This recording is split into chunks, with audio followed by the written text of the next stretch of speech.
Rain lashes against broken windows. Moonlight flickers across a decayed sign half buried in mud. Ravensburg Asylum, 1941. A single car halts outside the rusted gates.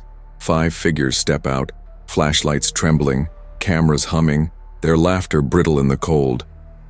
"Just an abandoned hospital," one jokes. "What's the worst that could happen?" Inside, the corridors groan. Wallpaper peels like dead skin. Every footstep sends dust rising like ghosts disturbed from sleep. The leader, Mara, wipes her camera lens. "Okay, guys. Tonight, we make history. We show the world what they tried to hide." Her light catches something carved into the wall. Deep scratches, letters clawed by hand. "Let us out." Laughter dies. A metallic clang echoes from below, like a door closing in the cellar. "Wind," someone whispers. But the air is still. They follow the sound down spiraling stairs, past rooms filled with rotted restraints and nameless documents. The smell grows stronger. Damp earth, iron, decay. At the bottom, a heavy door stands half open. A tag hangs from its rusted handle. "Quarantine wing, restricted." Mara steps inside. The camera shakes. Dust fills the beam. And then, the floor collapses. A scream, a flash of light, the sound of soil giving way, and Mara's voice echoing from below. "Guys, there's someone down here." The others rush forward, panic swallowing their courage. The hole gapes open like a wound. "Mara, can you hear us?" Her voice rises from the dark. "I'm okay. I think. There's a tunnel down here." They drop a flashlight, its beam catching damp walls lined with bricks and faint symbols painted in black. It's not a basement. It's a corridor. "Don't move," says Eli, the quiet one. "We'll find a way around." Upstairs, they search through rooms for access until one door opens into a forgotten office. Papers scatter the floor, patient files, yellowed and brittle. Subject number 12, condition stable. Daily burial test continues. "Burial test?" whispers Jonas, their medic. Eli frowns. "It's some kind of experiment report. Look at the date, 1944. The more they read, the colder the air becomes. To prove endurance under hypoxia, subjects to remain buried 6 hours before recovery. Reanimation observed in 3 of 10 cases." Jonas drops the file. "Reanimation? Are you kidding me?"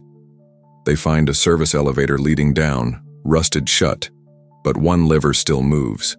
The doors shriek open, releasing a wave of air that smells of graves. They descend. Darkness swallows them. Mara's voice comes faintly through static. "Guys, the walls are moving. I swear I saw..." Silence. Then the flashlight flickers. A handprint appears on the inside of the elevator glass, but none of them moved. They reach the tunnel. The ground is soft, mud-stained boots. "Mara," Eli calls. Her camera lies half buried, still recording. They press play. The screen flickers. Mara's light sweeping through rows of sealed chambers. Glass coffins half dug into the earth, each with a nameplate. Inside, skeletal faces turned upward. One's eyes are open. The footage cuts off with her whisper. They were still breathing. They follow the tunnel deeper, walls narrowing, symbols becoming more frantic, drawn in fingernails and blood. The chambers increase, hundreds of them, lining both sides. Eli wipes frost from one window. Inside lies a woman perfectly preserved, her skin pale but unrotted, her lips parted mid-scream. Jonas trembles. These aren't corpses, they're stored. A metallic hum starts. A generator, somewhere deep below. They find an iron door marked observation chamber. Inside, the walls are covered with photographs, each dated decades apart, each showing the same faces, same eyes, same expressions. Mara's voice, faint from her radio. "There's something in the air here, like gas." "Get out of there!" Eli yells, but static swallows the rest. The lights flicker. Jonas turns and freezes. The woman behind the glass coffin has moved. Her head tilts slowly, eyes following them. A crack spreads across the glass, like ice breaking on a lake. They run. The corridor seems endless. The hum becomes a heartbeat, the sound of soil shifting above them. And then, a figure ahead. Mara, pale, trembling, eyes wide with terror. "They're not dead," she whispers. "They were buried alive, for years, for experiments, for something they called Project Resurrection." The tunnel begins to shake. Dirt rains from the ceiling. Jonas screams, "It's collapsing! Move!" They sprint through the narrow path, lights jerking wildly. Behind them, something crawls, wet, scraping, fast. They burst into a large chamber. Machinery hums faintly. Old ventilators, cages, tanks with black fluid. In the center, a medical table with restraints. Beside it, a recording device still powered by a humming generator. Eli presses play. A man's voice, calm, clinical. Test subject number 1, deprivation complete. Burial duration, 72 hours. Cellular activity remains. Consciousness persists. The soul does not leave the body. The experiment continues. Mara steps back, horrified. They buried them alive, to trap the soul. The sound grows louder, footsteps dragging through mud. Jonas aims his flashlight toward the tunnel. A pale hand grips the doorway. Then another. A body pulls itself out, skin gray, mouth stitched shut. Its chest heaves. Jonas doesn't move fast enough. It lunges, and his scream echoes through the chamber. When the light steadies, Jonas is gone. Only the sound of dragging and muffled breathing. The others back away, trembling. "We have to leave." But the door seals shut. Mara finds a narrow passage behind a rusted cabinet. The air grows colder. The walls pulse, as if breathing. They crawl through until they reach a massive underground hall, the real heart of Ravensburg. Hundreds of cylindrical coffins hang from the ceiling by cables. Machines breathe for them, whispering air into lungs that never stopped. A control panel flickers. A date blinks. Active since 1945. Eli stares in disbelief. This place has been running all this time? A shadow moves between the chambers. Fast, deliberate. Mara raises her camera. "Who's there?" A figure steps forward. A woman in a lab coat, decades too old to still be alive. "You shouldn't have come," she says softly. They wake when disturbed. Her name tag, Dr. H. Weiss. Eli stammers. "You're supposed to be dead." She smiles faintly. "I am. They all are.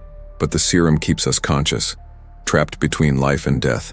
Our punishment for what we did." She points to the walls. "We buried them to contain the infection. It was never meant to escape." Suddenly, alarms wail.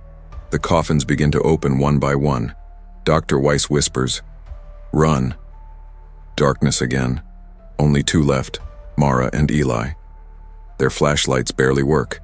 They find another door, marked exit shaft, locked from the outside. Through a glass panel they see daylight far above, but the ladder has rusted away. Mara checks her camera. The footage replays their entire descent. But at the end, something strange. Faces in the shadows, watching, more than their group. "Someone else is down here," she whispers. Eli slumps to the floor, shaking. They knew. The government sealed this place for a reason. He pulls from his pocket a torn letter, found earlier in the office. "If anyone finds this, do not disturb the graves. The serum binds mind to flesh. Death is the only mercy." Suddenly, Mara gasps. Her nose bleeds. The air thickens, a low vibration like a heartbeat under the floor.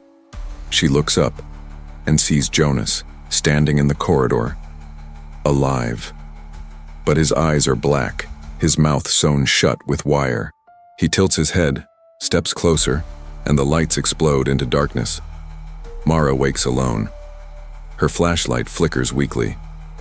She's surrounded by the chambers again, hundreds of faces pressed to glass, whispering without sound. She stumbles into another room. An archive.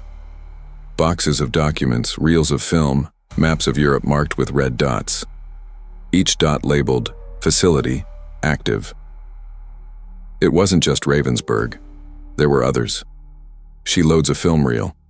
On screen, soldiers digging trenches, doctors recording data, subjects gasping for air under soil. A voiceover. Operation Lazarus will redefine mortality. The mind remains intact if burial is achieved before neural death. Resurrection is no longer faith, it is science.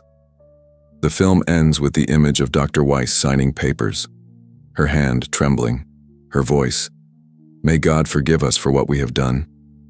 Mara drops to her knees. "This wasn't an asylum," she whispers. "It was a laboratory." The whispers grow louder. Hands begin to beat on the glass around her. Hundreds, synchronized. Then, silence. All at once, the lids open. Mara runs through collapsing tunnels, chased by shadows that move like water. The walls groan, machines explode. She reaches the main chamber, the one where Jonas died. Dr. Weiss stands at the center, pale and unmoving.